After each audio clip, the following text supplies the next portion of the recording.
Hello gainers, I'm Ralphie and welcome to my channel called Fitter Philosophy. I am on location. It's rather dull and overcast, but it's still a beautiful location and I am making the most of the time that I have in my day. And the subject of this particular video is staying with the subject of time because I find it fascinating.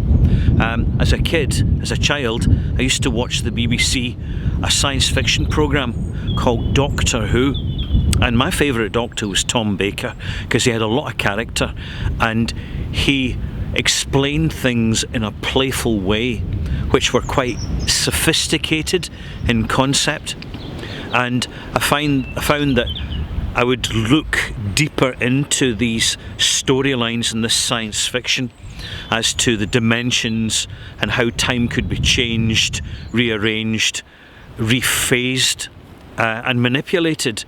And when you think about the consequences of having the power to do that, they are absolutely phenomenal. In fact, they're beyond the scope of our imagination, because time is that dimension that separates events. That is a very simple explanation of what time is. It is one of the most precious things that we have in our lives.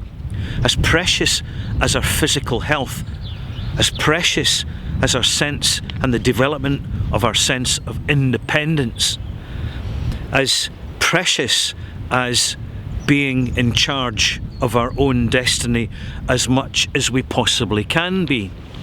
And with time being so important and such a valuable resource in our lives, it makes sense that anyone who wants to control us, manipulate us, redirect our attention, all they need to do is grab our time.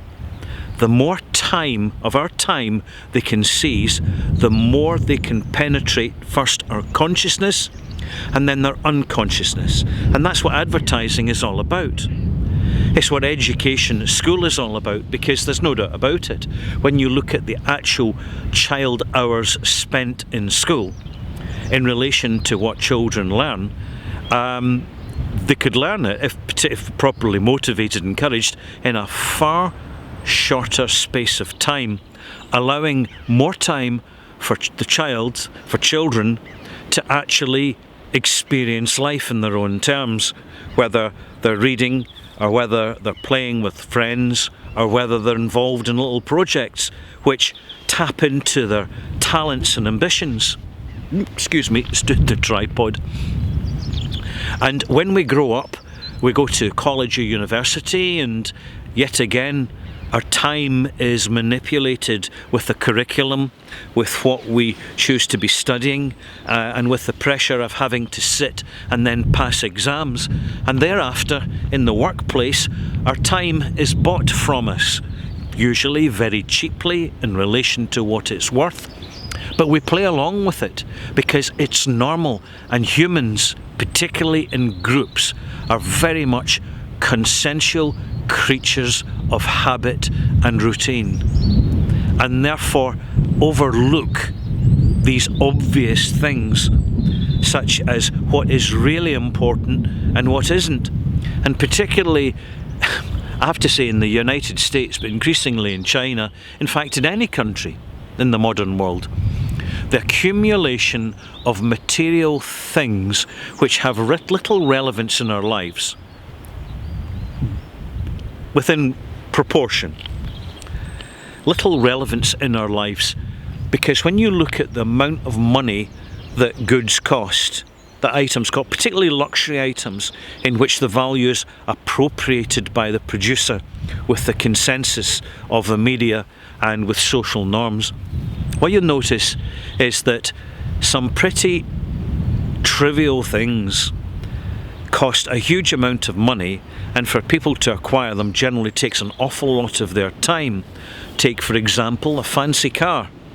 It'll just get you from A to B like a relatively cheap car, and you can have the purpose fulfilled for just a few £1,000s, dollars or euros, or whatever currency you're operating in, or hundreds of thousands if not millions.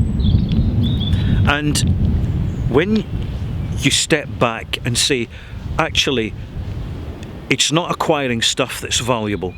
It's not fitting into the current norm, which will soon become historical and quaint. It's using time to have that perspective and say, what do I actually want to do with my life while my life is still valuable in terms of health, knowledge, and independence, financial independence. And this is where talking to old people kicks in, or looking at old people who have moved into a nursing home and they've had to give up all their possessions. Well, most of them. They're left with a few photographs of people who might care, but if they're family, maybe they don't. It's more about the money and the legacy that they're going to get. Time is something which, the more you connect with it, the more you discover its value. Because once you've had a bit, it changes your consciousness. And this is why the modern world wants to remove the independence of our time and feed us into the matrix of social media, traditional media, constant distractions, drugs, social stimulations. And I have to say that when you look at Buddhist monks or Orthodox monks, any religion, and the way that they can separate themselves from society the way shamans still do in this day and age, there is a tremendous treasure to be found in the repossession and the reclaiming of personal time. I'm Ralphie, hope you've enjoyed this monologue, and I will leave you with a view. That, by the way, is the Irish Sea.